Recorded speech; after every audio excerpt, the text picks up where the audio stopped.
Der Moment, als ich erfahren habe, dass ich hier genommen wurde an der Orchesterakademie, war unglaublich. Also ich konnte es gar nicht glauben, weil das Probespiel an dem Tag 6 Stunden lang ging und es war der heißeste Tag im Juli. Und wir waren alle total fertig und haben bestimmt 1 Stunde auf das Ergebnis gewartet. In der letzten Runde waren wir noch 4 Leute. Und als ich das dann erfahren habe, bin ich in Tränen ausgebrochen, weil der Tag einfach so lang und emotional war. Und dann bin ich nach draußen gegangen, mein Vater hat schon auf mich gewartet und dann hat er sich natürlich mit mir gefreut und sind wir noch ein Eis essen gegangen.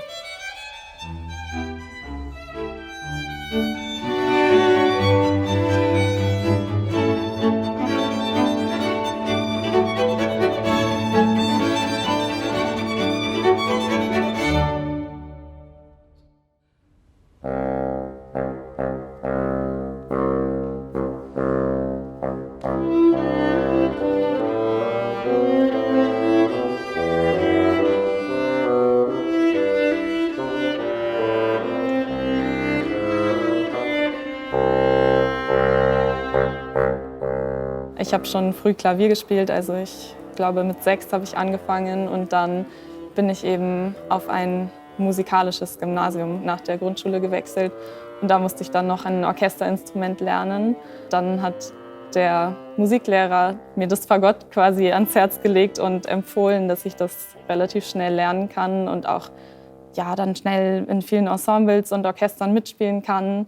Und er hat auch gesagt, ja, da muss man nicht so viel üben, aber das hat sich nicht bewahrheitet. Naja, aber genau, so bin ich dann dazu gekommen, ja.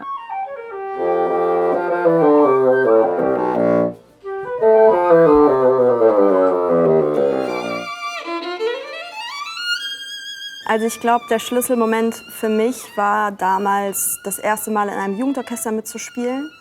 Musik ist einfach wie ein Genussmittel. Also man kommt in Ekstasen, wenn man ein Stück spielt, das man sonst, ich glaube, in einem normalen Bürojob nicht erleben kann. Und diese Emotion, diese Leidenschaft, das hat mich einfach immer angespornt und das ist so die größte Freude, die es mir einfach bereitet. Und deswegen ist es dann auch einfach mein größter Wunsch geworden, später Berufsmusikerin zu werden und auch so viel von meiner Zeit zu opfern, um quasi immer dieses Glück zu empfinden.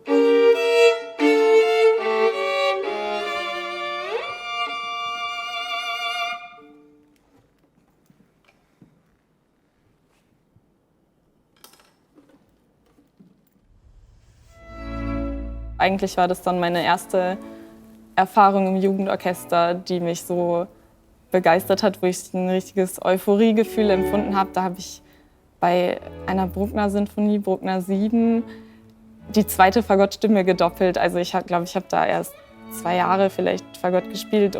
Aber da im Orchester zu sitzen und mit dem Blech hinter einem und dann diese unfassbaren Klänge so mittendrin zu sein, ist einfach was völlig anderes, als es nur zu hören. Und das hat mich so begeistert, dass man das als Beruf machen kann. Und ja, da denke ich, habe ich mich dazu entschieden, eigentlich, ja.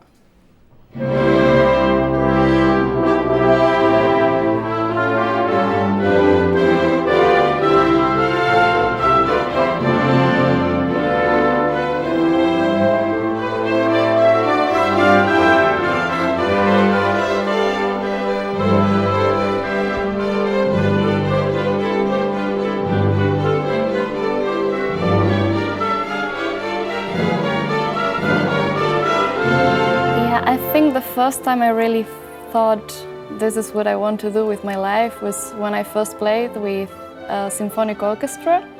I was 13, I think, and we played Newell Symphony by Borsiak. And in that moment, I had played before with string orchestras, but it was the first time that I was playing with a really symphonic orchestra, and it was like, oh my God, I want to do this for a living. I studied in Italy in the Conservatory Giacomo Puccini in La Spezia, and I saw that there was this application for the Pauline Demidt Orchestra Academy. I decided to apply. I did the video, and I was really happy when I got the invitation to do this academy. So actually, it was my first audition for academy in Germany, and so I I was really motivated.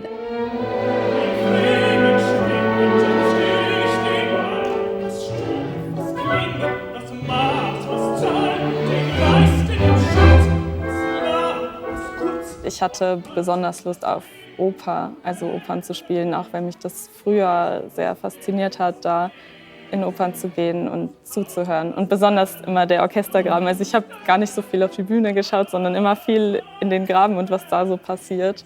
Dann gab es eben hier in Frankfurt an der Oper ein Probespiel für die Akademiestelle für Fagott. Und da habe ich mich dann beworben mit einem Video und dann wurde ich eben eingeladen zum richtigen Probespiel. Da waren dann 12 andere und ja, genau.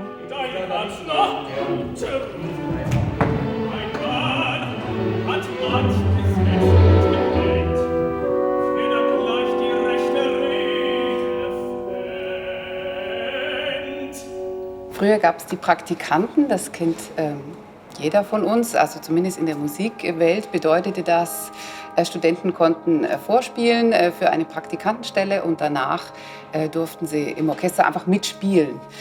Betreuung gab es meistens keine. Der Unterschied zur Akademie ist, dass man in der Akademie viel mehr die Stipendiaten begleitet. Es ist ein Stipendium, es ist kein Praktikumsgehalt mehr. Sie kriegen Unterricht, Einzelunterricht von Leuten von unserem Orchester, oft auch Funktionsstellen, also Konzertmeister zum Beispiel, Solotrompeter von unterschiedlichen Leuten. Sie machen Kammermusik zusammen. Wir machen Probespieltrainings mit denen, das heißt, es wird simuliert, wie so ein Vorspiel abläuft. Das ist ja eine der größten Hürden im Berufsleben eines Musikers, so ein Probespiel zu gewinnen. Wir haben eine Metalltrainerin, die zusammenarbeitet mit der Akademie. Da geht es um natürlich musikalische Dinge, aber es geht auch um das Auftreten, um Mimik, um wie komme ich rüber, Umgang mit Lampenfieber, Umgang mit Auftrittsängsten. Und sie kann da sehr individuell drauf eingehen. Also zum einen, glaube ich, schnuppert man hier schon hoffentlich dann Zukunftsluft, wie dann später der Alltag dann auch aussehen kann. In a normal day, we usually have some Dienst, maybe in the morning or maybe in the evening if we have a concert. Und da wird man direkt eingebunden, man lernt, auf was kommt es an, wie verhält man sich in professionellen Orchestern und für das ist es schon sehr gut. Man muss viel flexibler sein, mit den Solisten auf der Bühne zusammenspielen, dann mit der Gruppe natürlich. Es ist extrem viel Freiheiten und auch Spontanität und verlangt, wo man sich am Anfang vielleicht noch so ein bisschen adaptieren muss. Das lernt man hier auf jeden Fall.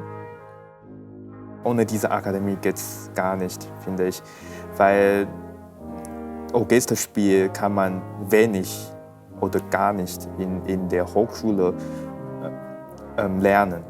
Genau, also wir haben ja Hochschulorchester, aber es ist alles viel zu wenig und nicht wirklich so professionell wie hier. Und wir haben hier wöchentlich Unterricht bekommen und der war wirklich sehr, sehr hilfreich.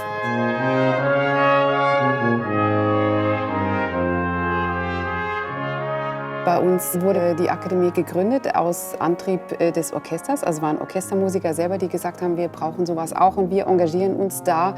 Und die haben das ehrenamtlich gemacht. Wir machen das auch noch zum allergrößten Teil ehrenamtlich. Eine Akademie verjüngt ein Orchester enorm, bringt viel frischen Wind hinein, ist auch ein guter Spiegel für einen selber manchmal. Wenn man das Orchester hat sehr viel von der Akademie und die Akademie hat sehr viel vom Orchester. Es ist ein tolles Miteinander. Nicht nur, dass die Stipendiaten natürlich viel Orchesterarbeit auffangen und da natürlich fast nicht mehr wegzudenken sind ja total verankert. Man sieht sich täglich in der Kantine, im Graben, beim Proben, auf den Probebühnen, im Stimmzimmer. Ich schrecke mich wirklich jedes Mal bei Mozart, wenn plötzlich der Chor da hinten steht und anfängt zu singen. Mich auch. Das ist mal so laut. Und die stehen ja alle wirklich vorne und fangen an zu schreien. Vor allem, wenn man am letzten Pult steht, dann stehen die Sänger genau hinter einem und dann kommt da plötzlich... Die können aber so laut singen, das denkt man nicht, wenn die auf der Bühne stehen und das hört. Also mir ist aufgefallen, dass hier sehr viel auf die Akademistinnen geachtet wird. Es gibt unglaublich viele Angebote, wie jetzt zum Beispiel die Fahrt in den Schwarzwald, würde ich sagen, ist schon einzigartig, dass es so eine Möglichkeit gibt, dann erstmal mit allen zusammen auf so eine Fahrt zu fahren, vor allem zu so einem schönen Ort. Und dort waren wir zusammen alle auf einer Bauernhofhütte und haben miteinander geprobt, haben Zeit miteinander verbracht, Ausflüge zusammen gemacht. Eating delicious food, and also we played bowling, and yeah, we drink beer at night. Yeah, it was really cool. Of course, we did a lot of chamber music rehearsals and we could play with each other. We don't get to hang out together as much as we would like. And then in that week, of course, we could do it a lot. And I think also the environment between the academies has changed a lot since then. So it's very nice. Es hat uns alle schon zusammengeschweißt. Also wir sind jetzt eine große Familie, würde ich schon sagen. Ja. Heute sitzen wir hier im schönen Holzfoyer der Oper Frankfurt und hier werden wir heute eine Probe aufnehmen mit den Akademisten aus der Paul-Hindemith-Akademie.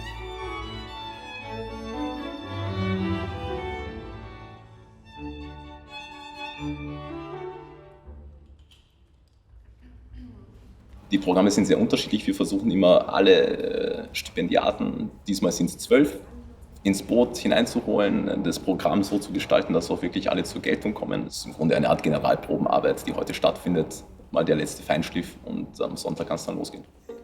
Brauchen wir noch was vom ersten Satz? Oder braucht ihr noch was vom ersten Satz? Okay. Dann lass mal kurz den zweiten Satz anspielen. Die Probenzeiten im Orchester oder in Ensembles, die fühlen sich nicht an wie Arbeit in dem Sinne, sondern die sind dann genau das, wofür man ja auch übt und zusammenspielt. Ja. Es gibt eine Oper aus, das sehr bekannt in ganz Italien ist und vor allem in Norditalien, woher ich komme, wo meine Familie immer gesagt hat, ja, wenn du gut bist, dann gehst du zu Teatro alla Scala. Das möchte ich natürlich, ist quasi ein Traum, mal da spielen. Vor einem Monat habe ich eine Tutti-Stelle in Wuppertal im Symphonieorchester gewonnen.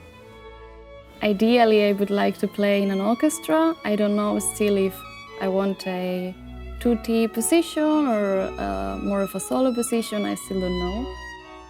Als nächstes wäre wieder eine große Mahler-Sinfonie einfach mein großer Wunsch zu spielen, weil Mahler durch das erste Mal, wo ich die erste Sinfonie von Mahler gespielt habe, einer meiner Lieblingskomponisten geworden ist. Und mein Ziel ist es eigentlich, irgendwann mal alle Mahler-Sinfonien gespielt zu haben.